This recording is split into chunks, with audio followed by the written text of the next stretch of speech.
Hi friends, എല്ലാവർക്കും നമസ്കാരം. നമ്മുടെ 2026 നിയമസഭാ ഇലക്ഷൻ നടക്കാൻ പോവാണ്. വളരെ നിർണായകമായൊരു തിരഞ്ഞെടുപ്പാണ് ഇവിടെ നടക്കുന്നത്. കാരണം 2 പ്രാവശ്യം പിണറായി വന്നു, അടുത്തത് 3-ാം പിണറായി വരുമോ, 3.0 വരുമോ എന്നുള്ള ഡൗട്ട് സർവേ ഫലമൊക്കെ അങ്ങനെയാണ് വന്നുകൊണ്ടിരിക്കുന്നത്. അപ്പോൾ അതിൽ നമ്മളുടെ ഒരു നിരീക്ഷണം ചെറുതായിട്ട് നോക്കുന്ന സമയത്ത് നമ്മളിതിനു മുമ്പ് ലോക്സഭാ ഇലക്ഷനും നിയമസഭാ ഇലക്ഷനും എല്ലാം കണ്ടിട്ടുണ്ട്. അപ്പോൾ അവിടെയുള്ള വർക്കിങ്ങും കാര്യങ്ങളെല്ലാം കണ്ടിട്ടുണ്ട്. അപ്പോൾ അതിനെ സംബന്ധിച്ച് നമുക്ക് ചെറുതായിട്ടൊരു അറിവ് ഉണ്ടാവുമല്ലോ. അപ്പോൾ അതിനെ നമ്മുടെ ഒരു നിരീക്ഷണവും സർവേ ഫലവും കൂടി ചേർത്തിയിട്ട് നമ്മളൊന്ന് വീഡിയോ ചെയ്യുമെന്ന് വിചാരിച്ചു. വീഡിയോ ഇഷ്ടപ്പെട്ടാൽ ലൈക്ക് ചെയ്യുക, ഷെയർ ചെയ്യുക, സബ്സ്ക്രൈബ് ചെയ്യുക, കമൻറ്റ് ചെയ്യുക. മെയിനായിട്ട് കമൻറ്റ് ചെയ്യുക, നിങ്ങളുടെ അഭിപ്രായങ്ങൾ വിലയിരുത്തുക. ഓക്കെ. അപ്പോൾ ഇപ്പോൾ സംഭവിക്കാൻ പോകുന്നത് സംഭവം എന്താ വെച്ചാൽ 3 പാർട്ടികളെ സംബന്ധിച്ചിടത്തോളവും ഒരുപോലെ സ്വാധീനമുള്ള പല സ്ഥലങ്ങളും തിരുവനന്തപുരത്തുണ്ട്. സംഭവം അതാണ്. മൂന്ന് പേർക്കും ഒരുപോലെ ഉള്ള സ്ഥലങ്ങൾ തിരുവനന്തപുരത്തുണ്ട്. മൊത്തത്തിൽ 14 നിയമസഭാ മണ്ഡലങ്ങൾ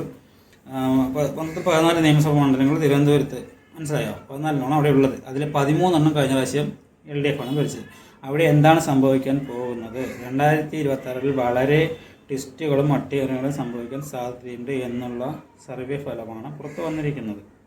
തിരുവനന്തപുരത്ത് എന്താണ് സംഭവിക്കുന്നത് എന്ന് അവിടുത്തെ രാഷ്ട്രീയ കണക്ക് വെച്ച് നോക്കുന്ന അതിൽ ഏറ്റവും എടുത്തു പറയേണ്ടത് 2021 ഈ 14 നിയമസഭാ മണ്ഡലങ്ങളിൽ സംഭവിച്ച കാര്യങ്ങൾ തന്നെയാണ്.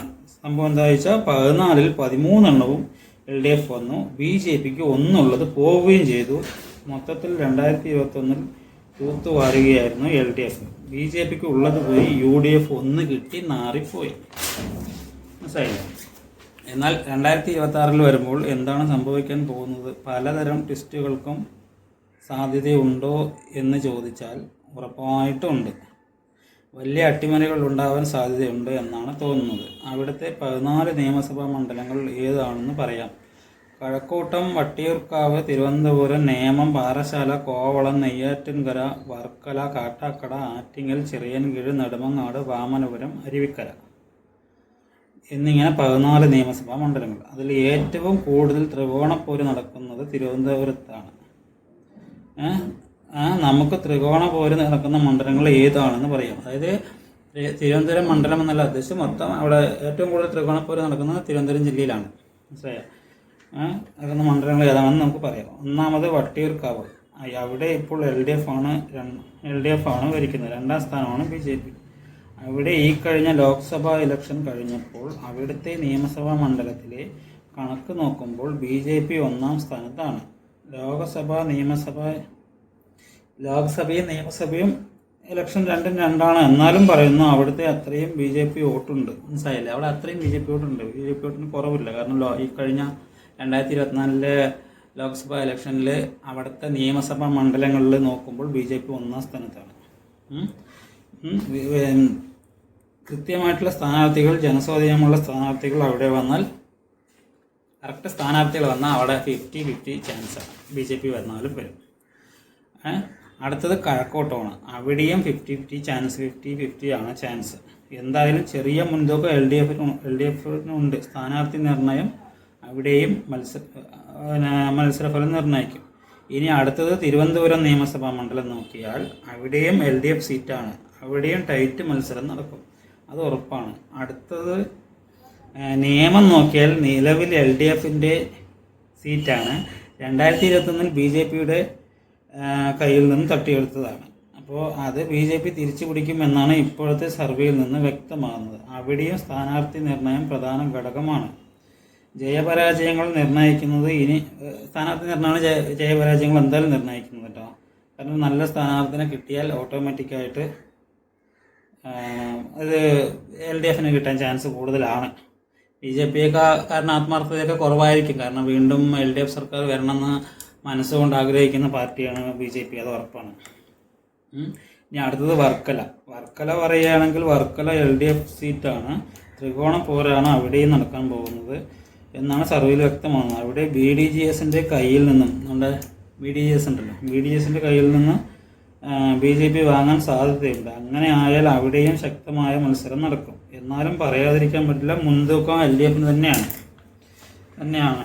ഇനി ആറ്റിങ്ങിൽ വന്നാൽ എൽ ഡി എഫ് സീറ്റാണ്. എന്നാൽ ഉറപ്പായിട്ടും അവിടെ BJP, LDF, UDF ടൈറ്റ് മത്സരം നടക്കുമെന്ന് ഉറപ്പാണ്. എന്നാൽ അത് ടൈറ്റ് മത്സരം തന്നെ ആയിരിക്കും. അവിടെ ഈ കഴിഞ്ഞ ലോക്സഭാ ഇലക്ഷനിൽ വലിയ മുൻതൂക്കമാണ് അവിടുത്തെ നിയമസഭാ മണ്ഡലത്തിൽ BJPക്ക് ഉണ്ടായത്. നമ്മൾ എല്ലാവരുടെയും BJPക്ക് ലോക്സഭാ ഇലക്ഷനിൽ ഉണ്ടായിട്ടുണ്ട്. പക്ഷേ ലോക്സഭാ ഇലക്ഷനിൽ എന്ന് വെച്ചാൽ അവിടെ NDA സർക്കാർ വരും എന്ന് പറഞ്ഞിട്ട് വോട്ട് ചെയ്യുന്നവരാണ്. അല്ലാതെ കേരളത്തിൽ MP കൊണ്ട് എന്തെങ്കിലും ആവുന്നോ അല്ലെങ്കിൽ അവർ എന്തെങ്കിലും ചെയ്യുന്നതുകൊണ്ട് ചെയ്യുന്നല്ല. അവിടെ എന്തായാലും BJP വരുവുള്ളൂ. അതുകൊണ്ട് നമുക്ക് ചെയ്യാന്നുകൊണ്ട് ചെയ്യുകയാണ്. അതുകൊണ്ട് ലോക്സഭയും നിയമസഭയും നമ്മൾ താരതമ്യം ചെയ്തിട്ട് ഒരു കാര്യമില്ല. കാരണം കഴിഞ്ഞ ലോക്സഭാ ഇലക്ഷൻ ഈ കഴിഞ്ഞല്ലാതെ മുന്നത്തെ ലോക്സഭാ ഇലക്ഷനിൽ കോൺഗ്രസ് മൊത്തം തൂത്തുവാരി. എന്നിട്ട് വീണ്ടും നിയമസഭാ ഇലക്ഷൻ വന്നപ്പോൾ പിണറായി വീണ്ടും ഭരണത്തിൽ വന്നില്ല. അതുകൊണ്ട് അത് കാര്യമില്ല, എന്നാലും പറയുന്നു മാത്രം. അടുത്തത് ചിറയൻകീഴ് അത് LDF നിലനിർത്തും എന്നാണ് സർവേയിൽ പറയുന്നത്. നെടുമങ്ങാട് പറയുകയാണെങ്കിൽ LDFിൻ്റെ കയ്യിലാണ് സീറ്റുള്ളത്. അവിടെ LDF നിലനിർത്തും, അത് ഉറപ്പാണ്. അടുത്ത് വാമനപുരം അത് LDF സീറ്റാണ്. അവിടെ LDF നിലനിർത്തും. അരുവിക്കരയിലേക്ക് വരുമ്പോൾ LDF സീറ്റാണ്. അവിടെ UDFന് പോകാൻ സാധ്യത വളരെ കൂടുതലാണെന്ന് പറയുന്നത്. അവിടെ BJP വോട്ട് ഷെയർ കൂട്ടിയാൽ UDFിലേക്ക് പോകാനും സാധ്യതയുണ്ട്. ഇനി പാറശാലയിലേക്ക് പോയാൽ LDF സീറ്റാണ്. അത് LDF നിലനിർത്താൻ സാധ്യതയുണ്ട്. ഇനി കാട്ടാക്കടയിലേക്ക് വരുമ്പോൾ അവിടെ LDF സീറ്റാണ്. 50-50 ചാൻസാണ്. BJPക്ക് അവിടെ 10-30,000 വോട്ട് മുകളിലുണ്ട്. അപ്പം അത് ആ വോട്ട് എങ്ങനെയാണോ നോക്കിയിട്ട് വേണം നയിക്കാൻ. വോട്ടിന് ത്രികോണ മത്സരം വരാൻ ചാൻസ് ഇല്ല എന്തായാലും. പക്ഷേ ആ വോട്ട് എവിടെ നോക്കിയിട്ട് വേണം. അത് ചിലപ്പോൾ UDF തിരിച്ചെടുത്താലും കിട്ടും. BJPയുടെ വോട്ട് നിർണായകമാവുക തന്നെ ചെയ്യും അവിടെ. പിന്നെ കോവളം സീറ്റാണ്. കോവളത്ത് UDF നിലനിർത്തും എന്നാണ് തോന്നുന്നല്ല, UDF നിലനിർത്തും. കോവളത്തിൽ നിന്ന് UDF നിലനിർത്തും. നെയ്യാറ്റിൻകരയിലേക്ക് പോയാൽ LDF സീറ്റാണ്. മത്സരം ടൈറ്റ് ആയിരിക്കും. എന്നാലും LDFനാണ് ജയിക്കാൻ സാധ്യത. മൊത്തത്തിൽ നോക്കുമ്പോൾ ഈ 14 മണ്ഡലങ്ങളിൽ ചില ഇടങ്ങളിൽ LDFന് തിരിച്ചടി കിട്ടുമെന്ന കാര്യത്തിൽ സംശയമേ ഇല്ല. അത് ഈ ഭരണവിരുദ്ധ വികാരം അങ്ങനെ ഒരുപാട് കാര്യങ്ങളുണ്ടല്ലോ, വെറുപ്പിച്ചല്ലോ. പക്ഷേ എന്നാലും സർവേയിൽ പറയുന്നത് LDF ഭരിക്കുന്നതാണ്, സീറ്റ് എത്ര കിട്ടിയില്ലെങ്കിലും. ത്രികോണ പോര് നടക്കുന്ന സ്ഥലങ്ങളിൽ LDFന് അടിതെറ്റും എന്ന് ഉറപ്പാണ്. നിലവിലെ സർവേയിൽ BJPക്ക് 3 സീറ്റെങ്കിലും തിരുവനന്തപുരത്ത് കിട്ടുമെന്നാണ് തോന്നുന്നത്. അതായത് ഈ 14 മണ്ഡലങ്ങളിൽ BJPക്ക് 3 സീറ്റ് കിട്ടാനുള്ള സാധ്യത വളരെ കൂടുതലാണ്. ഇനി UDFന് ഇപ്പോൾ 1 സീറ്റാണ് ഉള്ളത്. അതിൽ 3-4 ആവാനും ചാൻസ് ഉണ്ട്. ഇനി LDFനെ സംബന്ധിച്ച് ഈ 14 സീറ്റിൽ വല്ലാത്ത തിരിച്ചടി കിട്ടാൻ ചാൻസ് ഉണ്ട്. കാരണം ഇപ്പോൾ 14-ൽ 13 LDFൻ്റെ കയ്യിലാണ്. അത് 6-7 ആയാൽ ഈ നിലവിലെ സാഹചര്യത്തിൽ ഒരിക്കലും തുടർഭരണം കിട്ടാൻ ചാൻസ് കുറവാണ്. കാരണം തിരുവനന്തപുരമാണല്ലോ. കാരണം കഴിഞ്ഞ പ്രാവശ്യം 14 13 അടിച്ചപ്പോൾ തന്നെ ഏകദേശം ഉറപ്പിച്ചു. അപ്പോൾ ഇനി അതിലെ 5-6 പോയാൽ ബാക്കിയുള്ളവിടെ നിന്ന് എന്തായാലും കുറയുമല്ലോ. തിരുവനന്തപുരം LDF നിർണായകം തന്നെയാണ്. കാരണം 140 മണ്ഡലങ്ങളിൽ 14 സീറ്റ് അവിടെ, അതിൽ 13 പേർക്ക് കിട്ടിയതാണ്. അത് കിട്ടിയില്ലെങ്കിൽ നിർണായകമാവും. LDFും വളരെ ശക്തമായ ഇതുണ്ടാവും. ടൈറ്റ് തന്നെ ആയിരിക്കും. LDF UDF ആണ് കൂടുതലും വരുന്നത്. പക്ഷേ UDFന് ഭയങ്കര സീറ്റ് കിട്ടിയാൽ ഒരു 5-6 കിട്ടിയാൽ അതാണ് പ്രശ്നം. അതായത് ഇപ്പോൾ BJPക്ക് 3 കിട്ടുമെന്ന് പറയുന്നുണ്ട്. LDFന് UDF ഒരു 1 എന്നുള്ളത് 5-6 ആവുമെന്ന് പറയുന്നുണ്ട്. അപ്പോൾ തന്നെ 6-3-9 ഏകദേശം പോയി. പിന്നെ 5 ഉള്ളൂ. അപ്പോൾ ഏകദേശം LDFന് ഒരു 6-7 അല്ലെങ്കിൽ അങ്ങനെയൊക്കെ ആ ലെവലിലൊക്കെ കിട്ടിയാൽ പെട്ടു. പിന്നെ ബാക്കിയുള്ളത് LDFന് ഭരിക്കാൻ ചാൻസ് കുറവാണ്. അതാണ് നമ്മൾ അവിടെയൊക്കെ നോക്കുന്ന സമയത്ത് അങ്ങനെ വരുന്നത്. എന്തായാലും നമുക്ക് കാണാം. Okay, by.